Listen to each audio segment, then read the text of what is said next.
बावनखेड़ी गांव 2008 से पहले बहुत कम लोगों को ही पता होगा। कैसे एक प्रेमी जोड़ा प्यार के रास्ते से हटकर खून भरी राह पे चल दिया और अब मौत के राह पर। जी हाँ दोस्तों, मैं बात कर रहा शबनम और सलीम पठान के बारे में। दोनों एक ही गांव के निवासी हैं। शबनम जो कि पढ़ी लिखी औरत है, एमए किया है उसने, और वहीं सलीम 8वीं पास है। दोनों में प्यार हुआ, लेकिन ये प्यार शबनम के पिता या परिवार को मंजूर नहीं था और इसीलिए शादी के लिए भी इनकार कर दिया इनके परिवार वालों ने। रात में शबनम सलीम पठान से मिलने के लिए अपने परिवार वालों को नींद की दवाई या नशीली पदार्थ खिला देती थी। लेकिन 14 अप्रैल 2008 को कुछ अलग हुआ। नशीली पदार्थ खिलाने के बाद सलीम भी आ गया रात को, जैसा कि वो हर रात आता था। लेकिन इस रात शबनम से मिलने नहीं बल्कि पूरे परिवार को मारने आया था। शबनम और सलीम दोनों मिल के सोते हुए सभी परिवार वालों को कुल्हाड़ी से काट दिया, जिसमें पिता शौकत अली, माँ हाशमी, भाई अनीश, राशिद, भाभी अंजुम, फुफेरी बहन राबिया, जो बेचारी उसी दिन आई थी इन लोगों से मिलने। अगर नहीं आती तो शायद आज हम लोगों के बीच ही रहती। और एक मासूम बच्चा अर्श, जो मात्र 10 महीने का था। कुल 7 लोगों की हत्या कर दिया इन दोनों ने। उसके बाद सलीम वहाँ से कुल्हाड़ी लेकर निकल गया और शबनम वहीं रात भर घर में बैठी रही। सुबह जब हुई तब शबनम चीखने चिल्लाने लगी और आस पड़ोस के लोग जब अंदर आए तो नज़ारा देख के उनका खून सूख गया। फिर पुलिस आई और शबनम ने कहा कुछ बदमाश आए थे और मार के चले गए।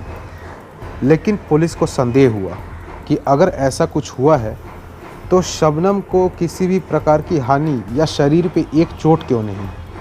और फिर घर में पुलिस ने छानबीन की तो उसमें पुलिस को एक सिम मिला, जो इन्फॉर्मेशन निकाला जाता है सिम का, और उसमें सलीम पठान से शबनम की बातचीत का पता चलता है।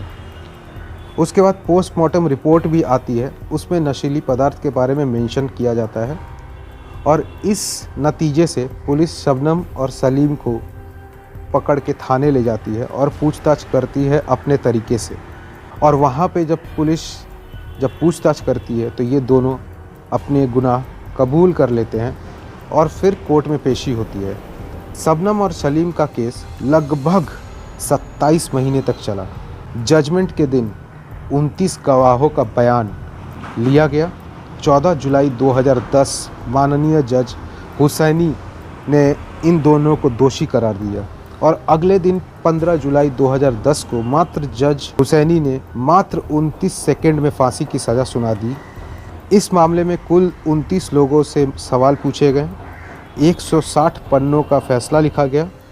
शबनम और सलीम की अब सुप्रीम कोर्ट और प्रेसिडेंट ऑफ इंडिया से भी दया याचिका खारिज हो चुकी है। उनकी फांसी बरकरार है। 13 साल बाद अब उन दोनों की फांसी होगी। ये सुन के शबनम के चाचा सत्तार अली और चाची फातिमा का कहना है वो कोर्ट के फैसले से संतुष्ट है और फांसी के बाद शबनम की बॉडी लेने से इनकार कर दिया, और यहाँ तक कि उसके बच्चे को भी। जी हाँ, शबनम का एक बच्चा भी है, ताज। वो हमारे देश के प्रेसिडेंट को यानी कि राष्ट्रपति को एक संदेश भेजता है, उसकी माँ को माफ़ कर दिया जाए। हम उस बच्चे के दर्द को समझ सकते हैं, लेकिन अपराध तो अपराध है, और वो भी ऐसा जो एक अपने आप में एक अलग एक्सेप्शनल केस है। तभी तो आज़ाद भारत में पहली बार किसी महिला को फांसी दी जा रही है। तो दोस्तों, अगर मेरी ये वीडियो या इन्फॉर्मेशन आप लोगों को अच्छी लगी तो लाइक, शेयर और सब्सक्राइब करें।